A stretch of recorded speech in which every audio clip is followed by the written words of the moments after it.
آزادی کے امرت مہوتسو کے موقع پر وزارت اقلیتی امور کی جانب سے خاص مشاعرے کا انعقاد کیا جا رہا ہے اور اس کا نام میرا وطن میرا چمن دیا گیا ہے۔ مرکزی وزیر مختار عباس نقوی سے اس بارے میں ہمارے ساتھی خرم شہزاد نے خاص بات چیت کی ہے۔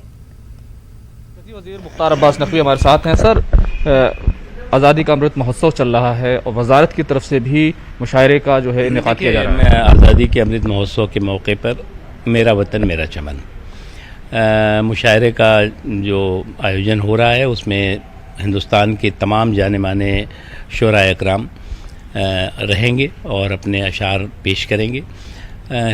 ہندوستان آج پوری دنیا میں، جسے کبھی علامہ اقبال نے کہا تھا سارے جہاں سے اچھا ہندوستان ہمارا، تو آج ہم سبھی سماج کے سبھی حصے، سماج کے سبھی طبقے ہندوستان میں بہت بہتر طریقے سے برابری کی حصے داری بھاگیداری کے ساتھ آگے بڑھ رہے ہیں۔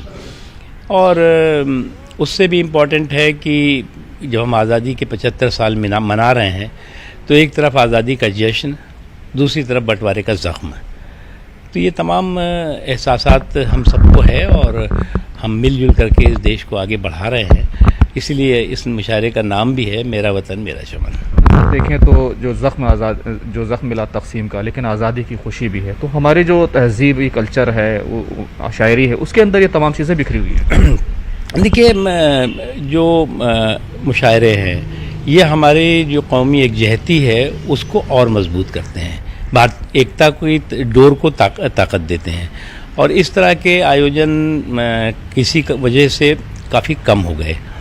اس لیے ہماری منسٹری نے الگ الگ جگہوں پہ، الگ الگ استھانوں پر مشاعروں کے ذریعے جو سندیش اور جو سنکلپ پہنچتا ہے وہ بہت ہی آسان، بہت سرل طریقے سے اور بہت ہی مضبوطی کے ساتھ لوگوں تک پہنچتا ہے۔